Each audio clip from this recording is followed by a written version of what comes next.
राधे राधे दोस्तों। आज की कहानी है अमृत की खोज और कुंभ का रहस्य।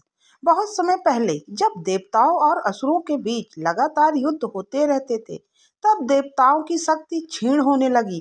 वे असुरों के सामने पराजित होने लगे। इस संकट से उबरने के लिए देवता भगवान विष्णु के पास गए और सहायता की याचना की। भगवान विष्णु ने उन्हें समुद्र मंथन का सुझाव दिया और कहा, यदि तुम असुरों के साथ मिलकर क्षीर सागर का मंथन करोगे तो अमृत कलश प्राप्त होगा, जिससे तुम अमर हो जाओगे। परंतु यह इतना आसान नहीं था। मंथन के लिए देवताओं को असुरों से संधि करनी पड़ी।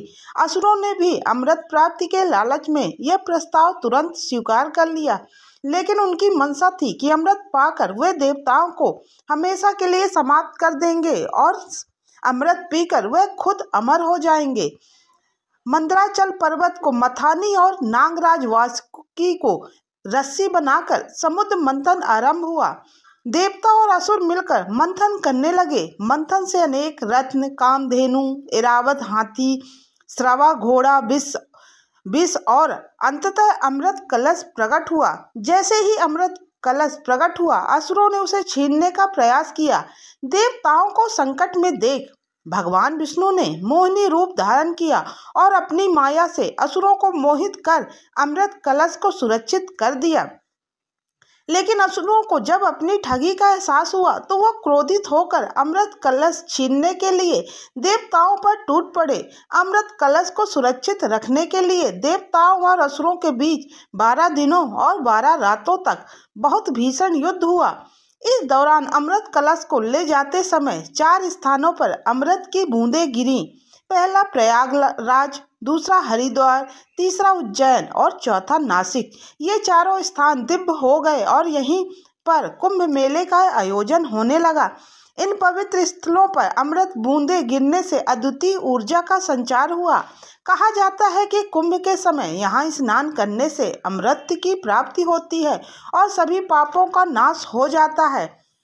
यही कारण है कि यहाँ करोड़ों की संख्या में श्रद्धालु और साधु संत कुंभ में स्नान करने आते हैं।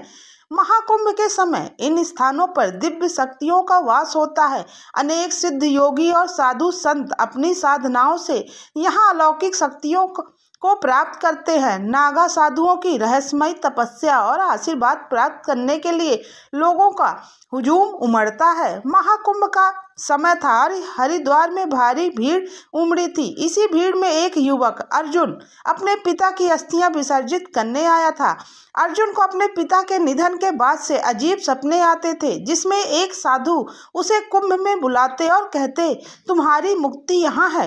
अर्जुन ने सपने को गंभीरता से नहीं लिया, लेकिन जब उसकी मां ने भी वही सपना देखा तो वे कुंभ जाने के लिए विवश हो गए।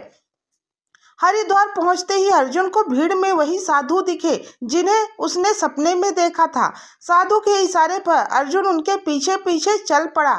साधु उसे हर की पौड़ी से दूर जंगलों की ओर ले गए। वहां एक प्राचीन शिवलिंग था, जिसके चारों ओर दिव्य प्रकाश फैला हुआ था। साधु ने कहा, यही तुम्हारी मुक्ति का स्थान है। यहाँ तुम्हारे पूर्वजों की आत्मा को शांति मिलेगी। अर्जुन ने श्रद्धा से वहाँ अस्थि विसर्जन किया और जैसे ही जल में अस्थियां घुली, उसे आकाश में एक दिव्य आशीर्वाद की अनुभूति हुई। साधु मुस्कुराया और कहा, मैं वही हूँ जिसने अमृत कलश की रक्षा की थी। मैं तुम्हें मुक्त करने आया हूँ। इतना कहकर साधु दिव्य प्रकाश में विलीन हो गए। अर्जुन स्तंभ था, परंतु उसके मन में असीम शांति और आनंद का अनुभव हो रहा था। कुंभ केवल एक मेला नहीं है, बल्कि आध्यात्मिक जागरण का पर्व है। यह न केवल शरीर को बल्कि आत्मा को भी शुद्ध करने का अवसर देता है। अर्जुन की कहानी यह दर्शाती है कि कुंभ में आकर केवल स्नान करना ही नहीं, बल्कि आत्मा की मुक्ति और शांति प्राप्त करना भी संभव है। हरिद्वार, प्रयागराज, उज्जैन और नासिक में अमृत की बूंदों ने इन स्थलों को अमृत का प्रतीक बना दिया। यहाँ का हर कण पवित्र है और कुंभ में डुबकी लगाने वाला हर व्यक्ति पाप मुक्त होकर नई ऊर्जा से भर जाता है। कुंभ की यह कहानी हमें न केवल पौराणिक कथाओं की याद दिलाती है, बल्कि हमें यह भी सिखाती है कि आस्था और श्रद्धा में असीम शक्ति होती है। अर्जुन की तरह यदि हम भी सच्चे मन से ईश्वर की शरण में जाते हैं तो हमें मुक्ति अवश्य प्राप्त होती है। कुंभ महाकुंभ का मेला युगों युगों तक इसी तरह आस्था और विश्वास और आत्मशुद्धि का प्रतीक बना रहेगा। तो दोस्तों, यह कुंभ की जानकारी आपको कैसी लगी कमेंट्स करके जरूर बताइएगा। अब हम मिलते हैं अगले वीडियो के साथ, तब तक के लिए राधे राधे।